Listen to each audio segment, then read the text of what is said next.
Amada iglesia en línea, queremos darte la bienvenida. Mi nombre es Honorio Ortega y vamos a ver el tema de hoy, que es poniendo nuestra mirada en Jesús o solo mirando a Jesús. Así que vamos a ir al libro de Hebreos, al capítulo 12.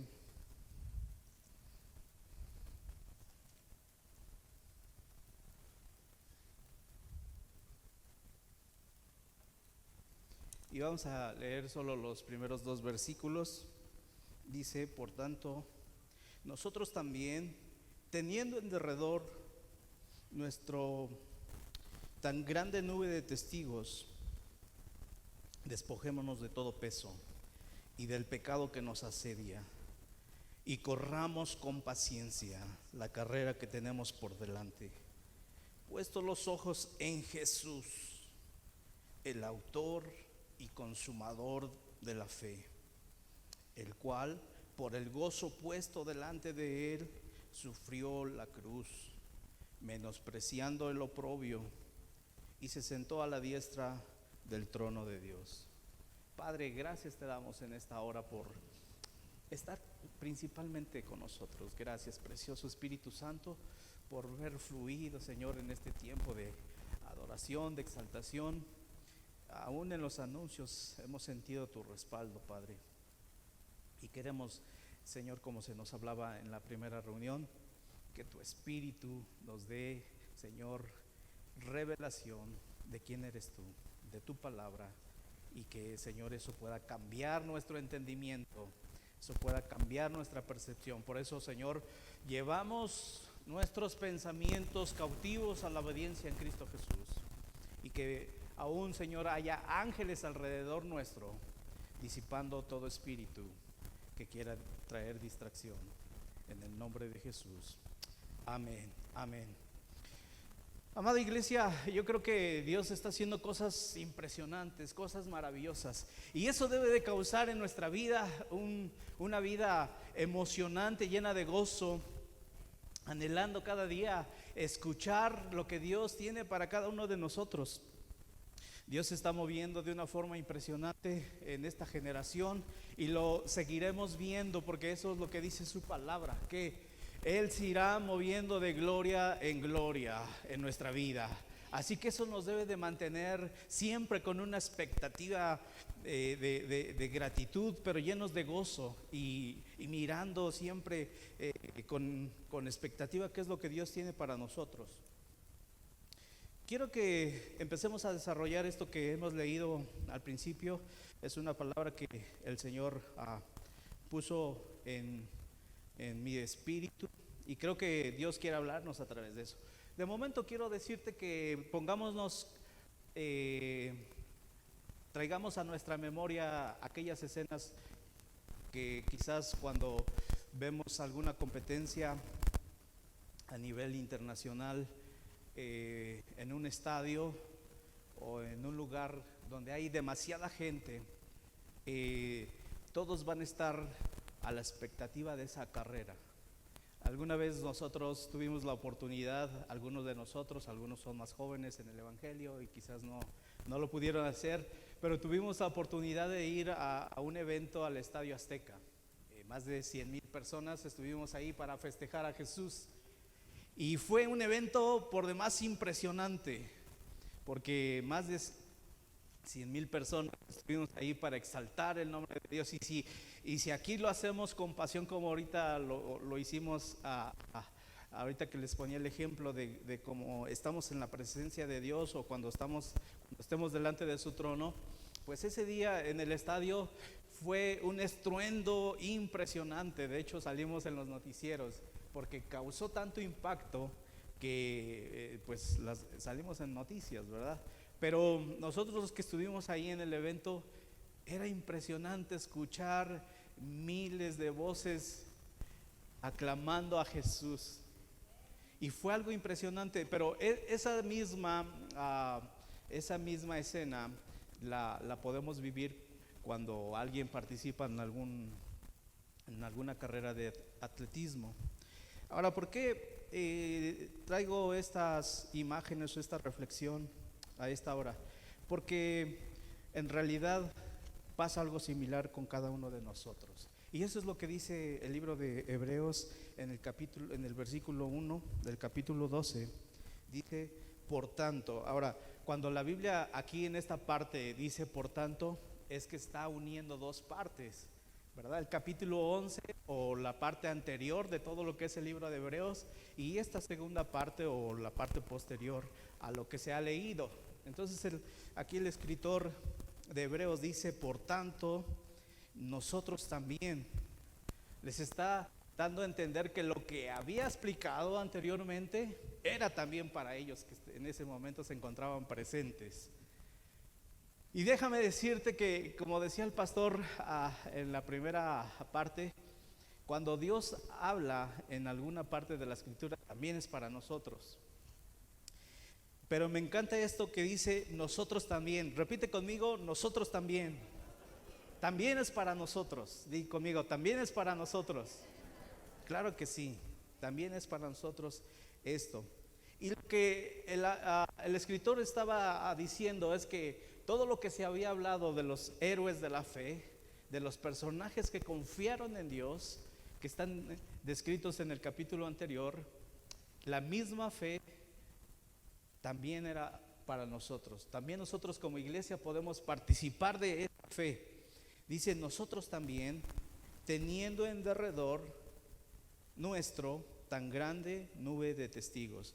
Y quiero comenzar a decir esto, que cuando la Biblia habla de esto, de tan grande número de testigos o tan grande nube de testigos, está hablando de un número ilimitado de personas. Es una expresión que usa el escritor para decir que había una cantidad enorme de personas que habían no solamente presenciado a personajes del pasado, pero en ese momento que el escritor escribe esto, les está diciendo, ustedes como hebreos, ustedes como iglesia nueva, constituida por Dios, por Jesucristo, ahí en la cruz del Calvario, hay gente que los va a estar observando como si estuvieran participando en un evento internacional.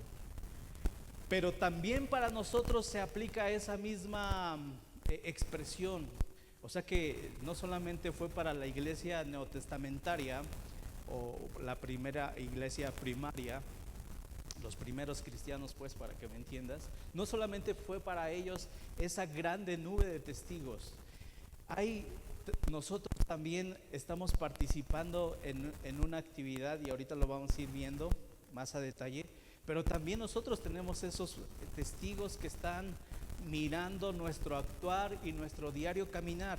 Ahora, quiero que vayamos mirando algunas otras cosas. Dice, todas esas personas están a nuestro alrededor como testigos.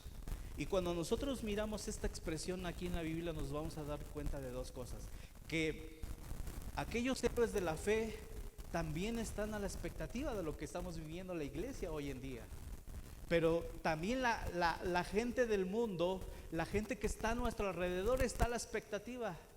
Spurgeon decía que de 100 personas, 99, una sola persona iba a leer la Biblia, y las otras 99 la iba a leer a través de tu vida, a través de lo que iba a observar en ti y en mí.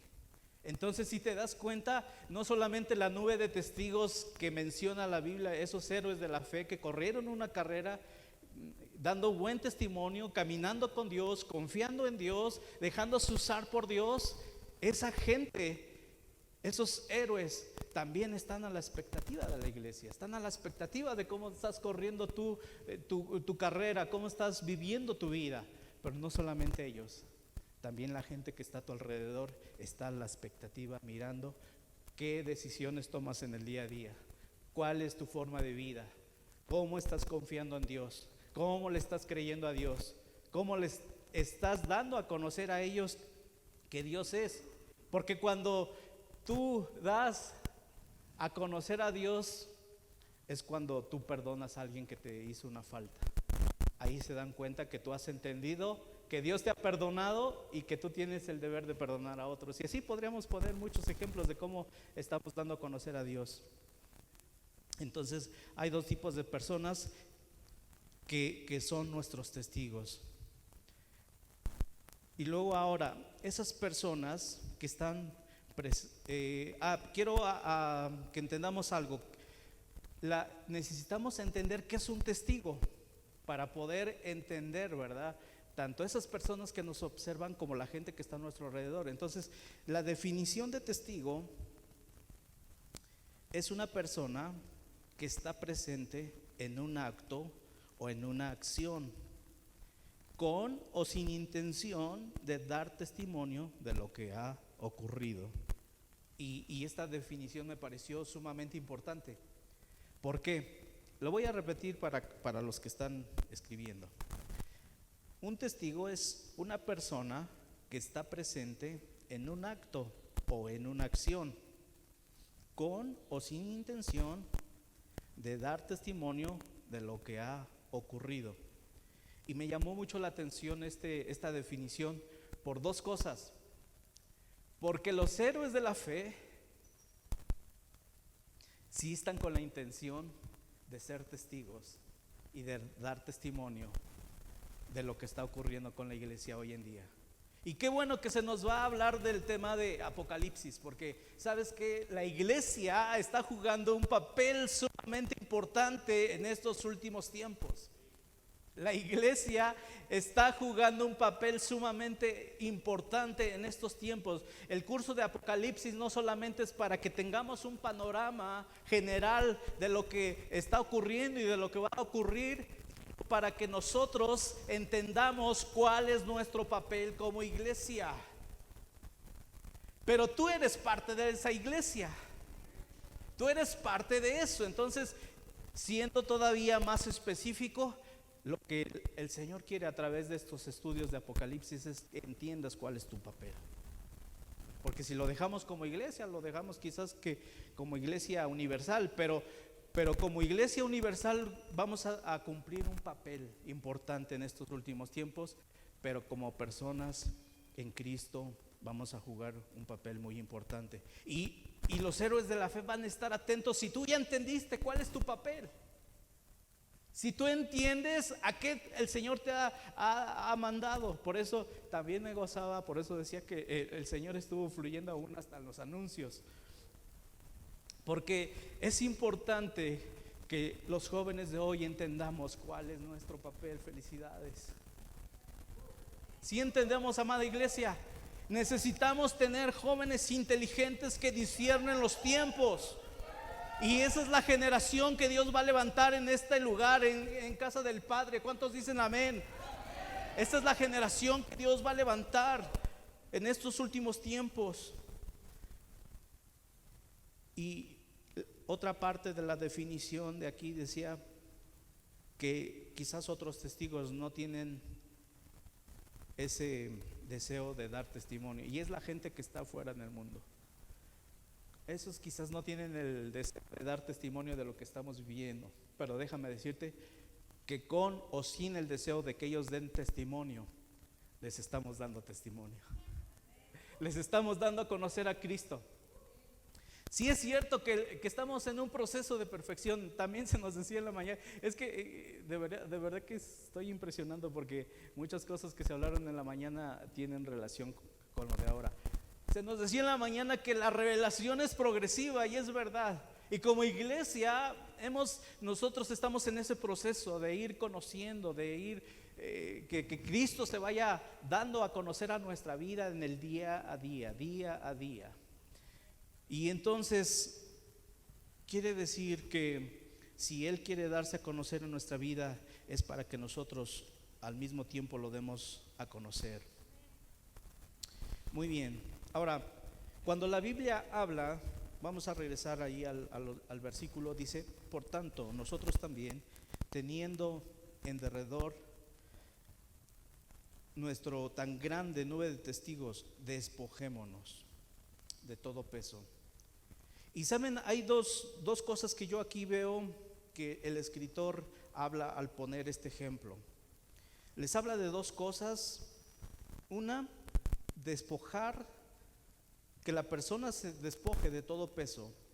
Y número dos, del pecado que nos asedia. Y yo meditando, yo preguntaba, ¿acaso no es lo mismo despojarse o quitarse cosas y quitarse cosas del pecado? Pero, ¿sabes? Entendí una cosa al leer otra versión, al leer Palabra de Dios para todo.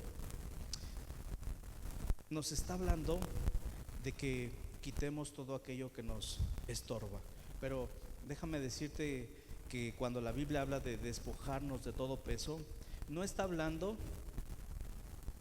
del peso que utilizamos nosotros como moneda, no está hablando del valor de una divisa, tampoco está hablando del peso de la fuerza de atracción de la tierra que tiene sobre todo lo que hay sobre la tierra para que se pueda sostener la persona sobre la tierra.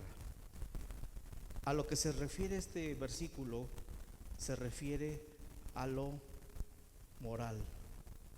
Está hablando de lo moral que afecta el alma y el corazón. Por eso yo decía, ok, entonces no solamente está hablando del pecado en sí, pero está hablando de algo moral. Y ahora, ¿por qué es importante tener esta distinción y este entendimiento de estas dos cosas? Porque hay cosas que moralmente son buenas, pero que nos impiden acercarnos a Jesús, que nos impiden poner nuestra mirada en Jesús. Son cosas que, de hecho, nosotros, si nos ponemos a analizar, no le vas a encontrar pecado, pero que te van a apartar de Jesús, o que van a impedir que tú tengas una revelación clara de quién es Jesús. Y te pongo un ejemplo. ¿Alguna vez alguien te dijo palabras de pequeño que quedaron ancladas en tu corazón y en tu mente, y que hoy en día quizás todavía estás batallando con ello? Quizás te dijeron que tú no ibas a ser nadie en la vida, y esas palabras causaron un peso tan fuerte en tu vida que no te dejan avanzar.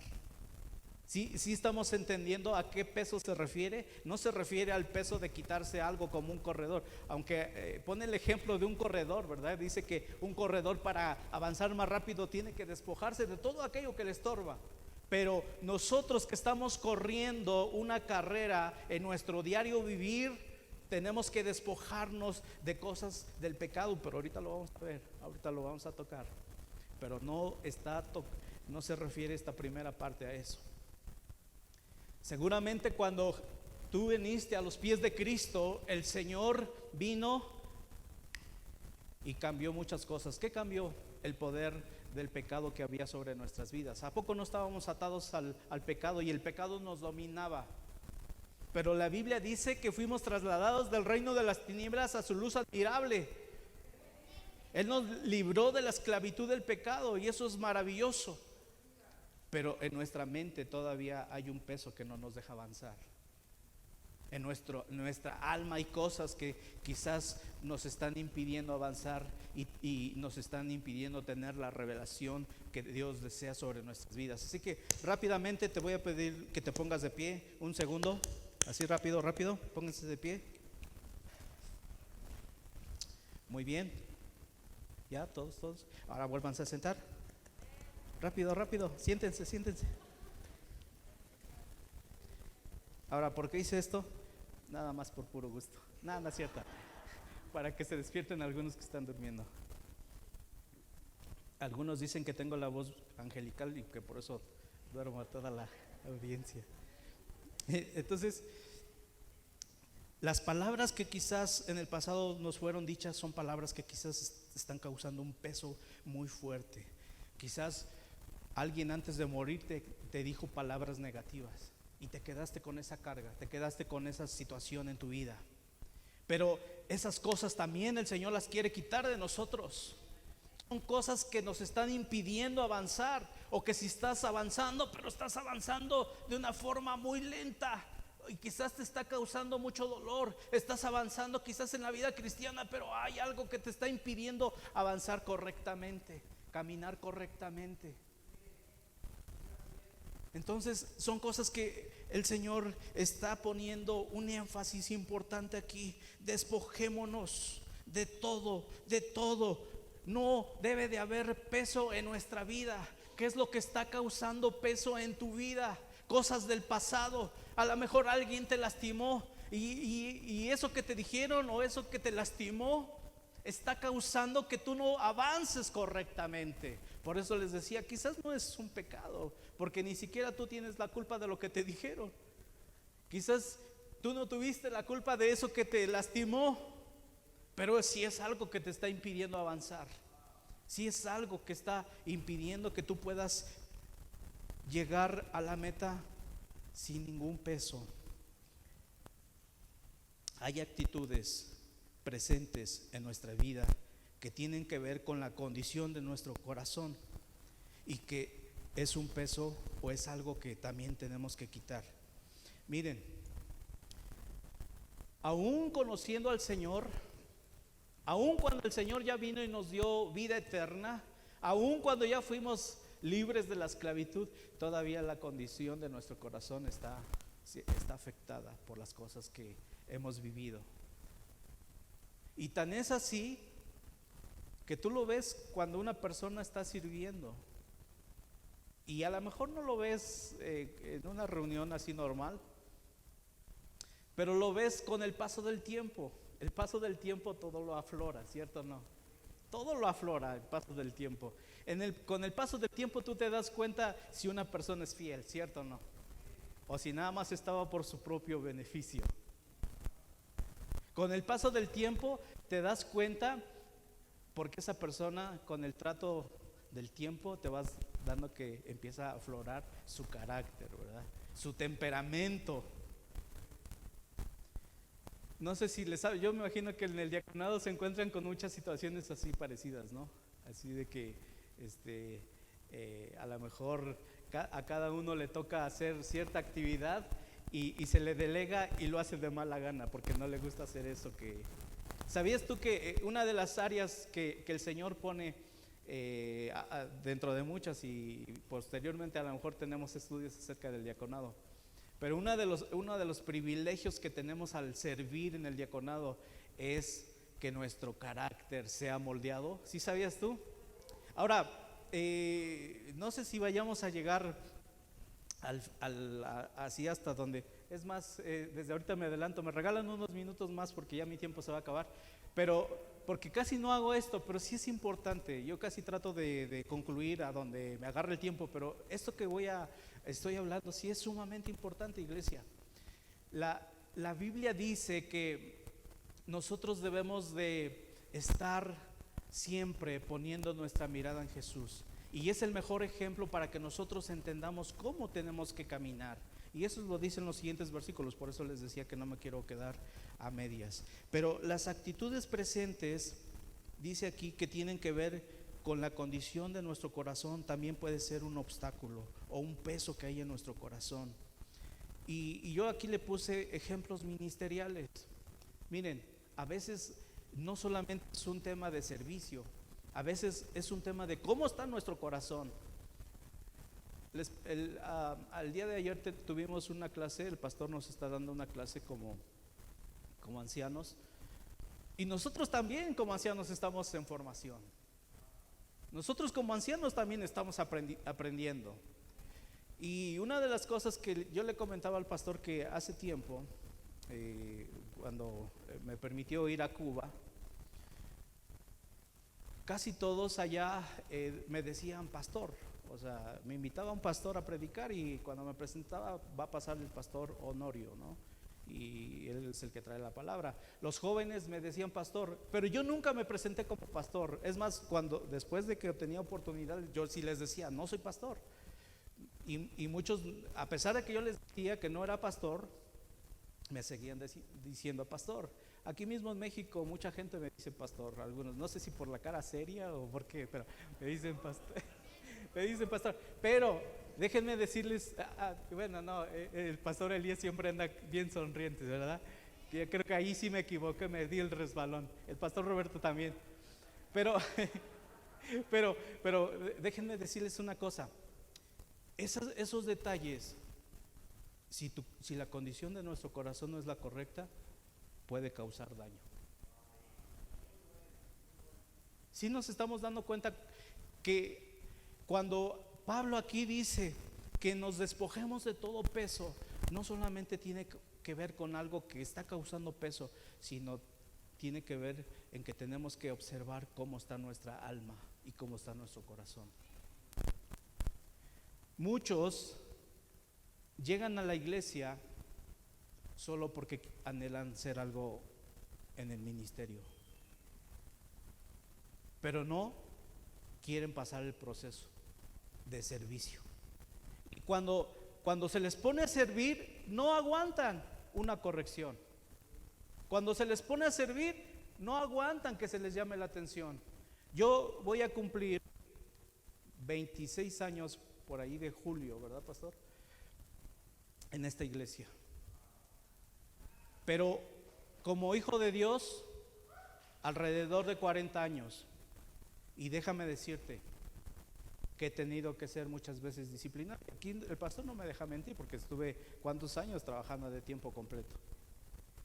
¿Cuántas cosas él tuvo que aguantar en mí? Sí, o sea, de mis actitudes, de la condición de mi corazón, pero también sabía dentro de mí, y por lo que dice la palabra, que si yo no me dejaba moldear, el Señor no podía operar así en mi vida. Dios no nos puede usar muchas veces porque no nos dejamos moldear por Él y queremos todo así express y queremos estar solo para tener cierto ministerio, pero esa no fue la actitud que tuvo Cristo.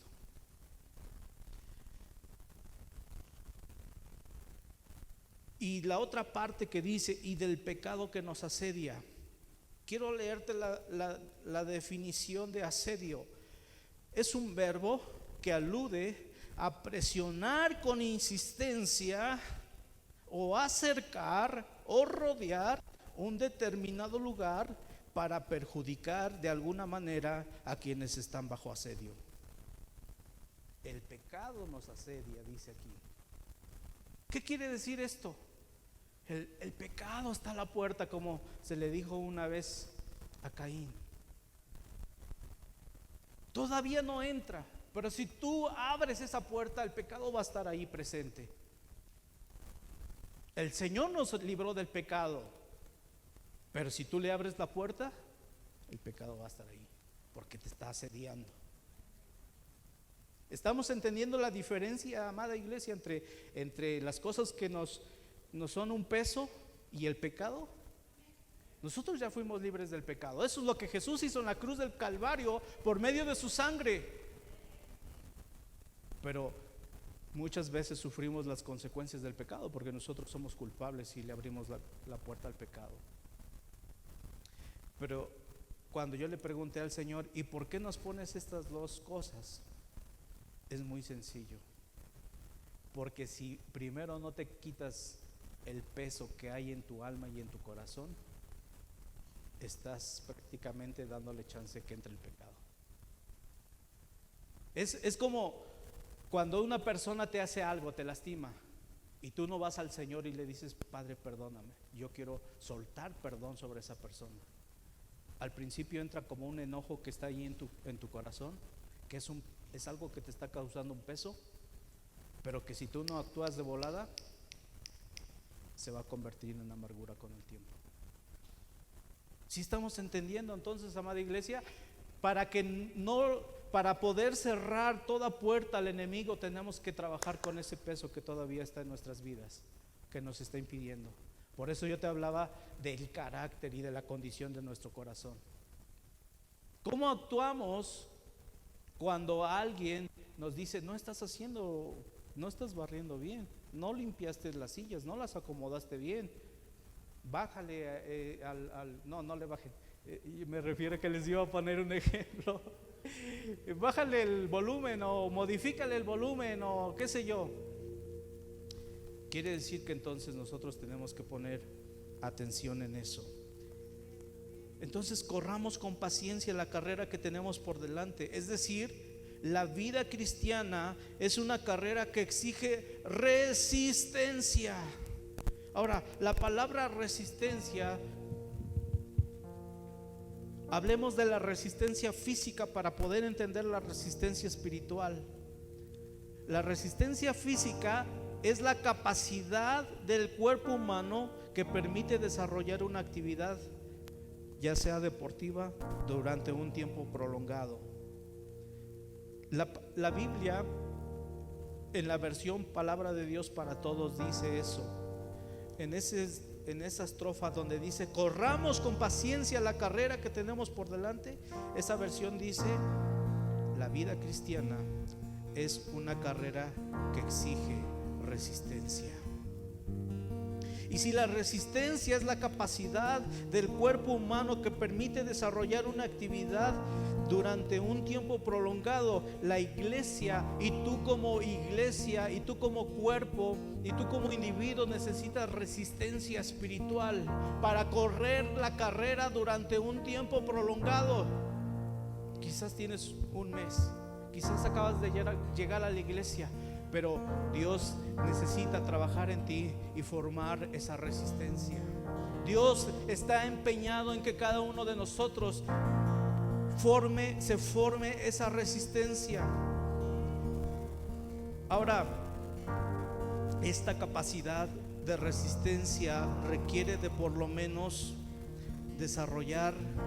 Para que se desarrolle esta resistencia se requiere de una buena alimentación, de entrenamiento, de disciplina y de una mentalidad fuerte. Una buena alimentación. Si esto es lo que el corredor requiere para tener resistencia física, para tener resistencia espiritual se requiere una buena alimentación. Iglesia, ¿de qué te estás alimentando? ¿Te estás alimentando de internet? ¿Te estás alimentando de quién sabe cuántos predicadores que distorsionan la palabra? ¿De qué te estás alimentando, iglesia? ¿Estás entrando a los cursos que estamos dando?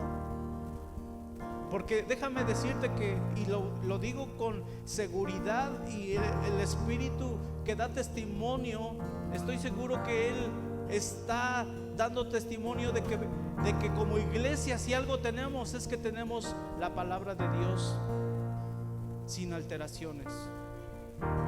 Tenemos la palabra de Dios en esta iglesia, y tú tienes el privilegio de que puedes recibir una palabra de Dios que no está adulterada. ¿Cómo te estás alimentando? ¿Estás leyendo la Biblia como se nos dijo a 1 año o quizás a 2 años, todos los días? ¿Te estás entrenando en la oración? ¿Te estás entrenando en la adoración? ¿Te estás entrenando en tu diario vivir espiritualmente? ¿Te estás disciplinando a todo lo que Dios está demandando de ti? Pero sobre todo, una mentalidad diferente. Un corredor que se cansa rápido, si dice ya me cansé, no va a terminar la carrera. Pero para que un corredor pueda terminar la carrera y llegar a la meta, necesita decir: no importa que esté cansado, voy a llegar a la meta. Y quiero que terminemos en el versículo 2. Dice: puestos los ojos en Jesús, porque de eso se trataba este tema. Poner los ojos en Jesús, el autor y consumador de la fe.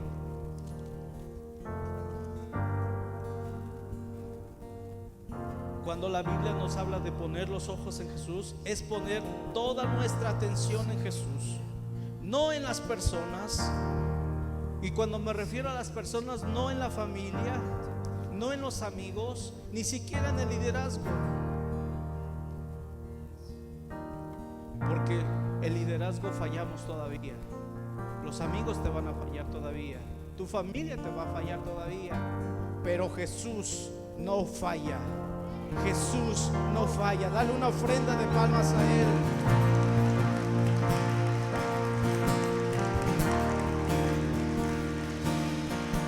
No centrar nuestra atención en los problemas, no no centrarnos en nosotros mismos, no centrarnos en lo que nos pasó en el pasado, no centrarnos en aquellas cosas que nos ocurrieron donde alguien nos lastimó.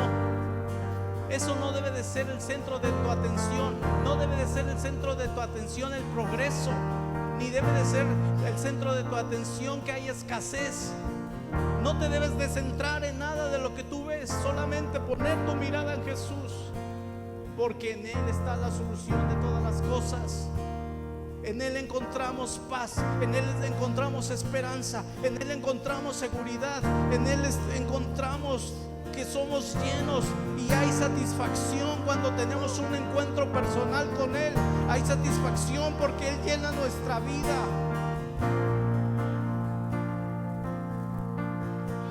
El cual por el gozo puesto delante de Él, estoy leyendo el versículo, el cual por el gozo puesto delante de Él sufrió la cruz, menospreciando lo oprobio. Pero pongamos atención, estoy terminando, iglesia, ya me quedan 2-3 minutos para terminar, así que pongan atención. El cual por el gozo puesto delante de Él sufrió la cruz. ¿Cómo está eso? ¿Sabes a cómo se le llama a esta expresión? Visionar. Porque Jesús sabía que iba a ir a la cruz, y eso no le causaba gozo. Eso no es lo que quiere decir el versículo. Lo que quiere decir este versículo es que sabía que iba a ir a la cruz, pero sabía lo que iba a ocurrir después de ir a la cruz. A eso se le llama visionar. No poner tu mirada en lo presente, en lo que vas a pasar hoy o mañana, sino lo que viene después en el futuro. A eso se le llama visionar. Así como los jóvenes cuando están en la universidad, que saben que van a pasar por muchas situaciones difíciles porque tienen que dedicar muchas horas al estudio. Quizás muchas veces tienen que andar consiguiendo para comprarse un libro. Quizás tienen que irse caminando a la escuela cuando está a muchos kilómetros de distancia. Pero ellos ponen su mirada en la graduación.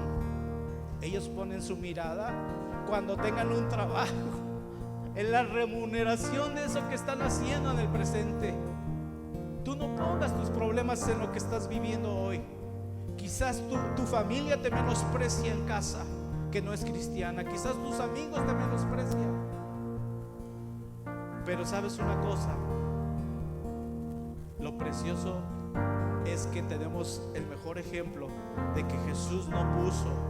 ¿Te imaginas si Jesús hubiese centrado su atención en el dolor de ir a la cruz?